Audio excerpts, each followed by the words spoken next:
मुखस्थ 2000 वैदिक मंत्र 50 दिनर निरंतर साधना 200 वर्ष भितरे जहा आज जाए बड़ बड़ विद्वान करि नाहांती ताहा करि देखाइछंती एई 19 वर्षर ब्राह्मण कुमार।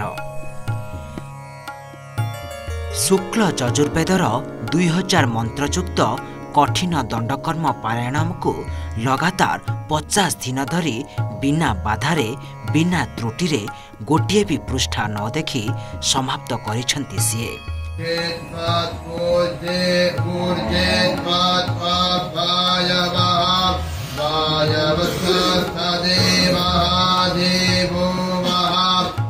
समग्र भारतवर्ष को करिछंती गर्वित।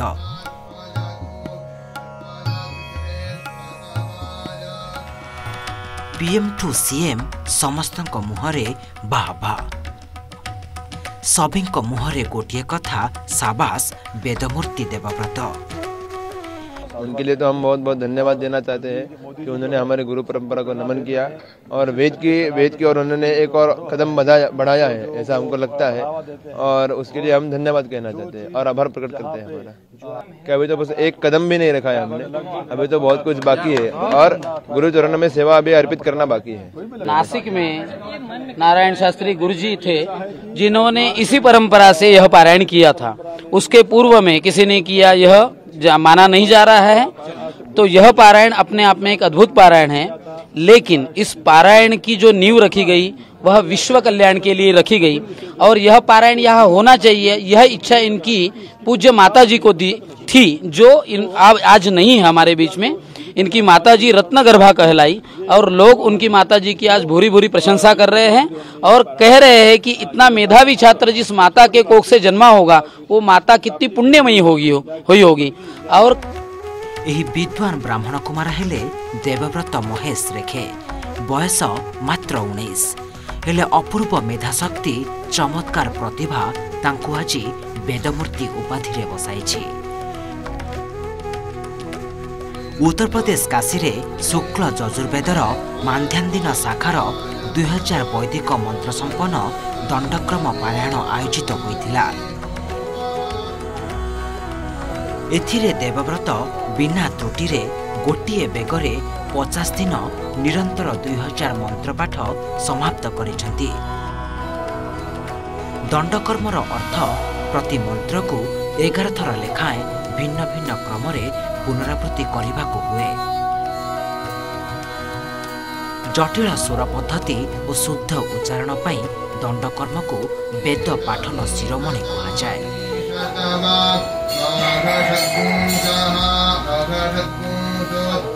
यह एते कठिन जे 200 वर्ष तले नासिकर वेदमूर्ति नारायण शास्त्री देव यह पूरा करथिले।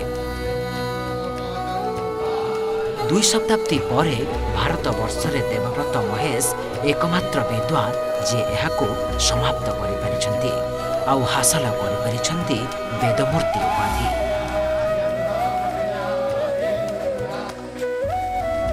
तांको पूर्वरु नारायण शास्त्री वेदमूर्ति उपाधि प्राप्त करिथिले।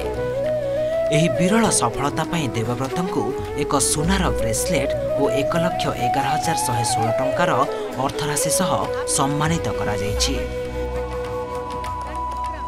उपनयन संस्कार के बाद उसका अध्ययन चालू हुआ है और लगभग 9 से 10 साल में उसने अभ्यास पूरा किया है और ये जो दंडक्रम पारायण उसने किया है उसके लिए कम से कम ऊपर से 3-4 साल पढ़ाई करनी होती है, लेकिन उसने उसी अभ्यास में अभ्यास करते करते ही जैसे उसको पढ़ाया तो तुरंत उसे कंठस्थीकरण करते उसकी तैयारी करके आज उसने यहाँ पारायण किया है। भारतीय संस्कृति के संरक्षण के लिए कि वो अपने आप वेद मूर्ति उपाधि मिली है। हमारे भारतीय संस्कृति में ब्राह्मण का अथवा जितने सनातन धर्मी लोगों का है आने का निष्ठ कारणों सडंगो वेदो ध्येयो गेयस्या, बिना प्रयोजन के केवल धर्म रक्षण के लिए वेद अध्ययन करना है। वह वेद अध्ययन का अपने आप परिणाम से आपको इन्होंने बुलाया नहीं है, फिर भी हम लोगों का परिणाम अपने आप फलित हो गया। उसी प्रकार इन्होंने वेद अध्ययन किया है। जब वेद का भगवान की कृपा है कि ये अपने आप वृष्टि हो रही है, जिस वृष्टि के माध्यम से एक नई युवकों को प्रेरणा के लिए बालक आया है। मात्र 19 वर्षर देवव्रत आमर प्राचीन गुरु परंपरा को जीवंत करिसेंती। ताकर ही ऐतिहासिक उपलब्धि इंटरनेट रे चहल पकाइछि। प्रधानमंत्री नरेंद्र मोदी पोस्ट करी तांकर प्रशंसा करिसेंती। देवव्रतଙ୍କ सफलता आगामी पीढ़ी पे प्रेरणा बोली से कहिसेंती। मुख्यमंत्री योगी आदित्यनाथ कहिसेंती देवव्रत अपूर्व स्मरण शक्ति बल 2000 मंत्र कंठस्थ करी जो अद्भुत सफलता पाइछंती ता समग्र आध्यात्मिक जगत पाई प्रेरणार नवदीप। महाराष्ट्र अहल्यानगर जिलार एक छोटिया गाँव में ब्राह्मण परिवार रे देवव्रतଙ୍କ जन्म।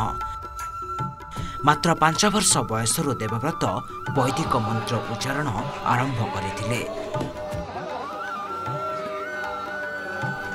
19 वर्ष बयसरे से शुक्ल यजुर्वेदर माध्यान्दिनी शाखा को संपूर्ण कंठस्थ करथिले। Bureau report OTV.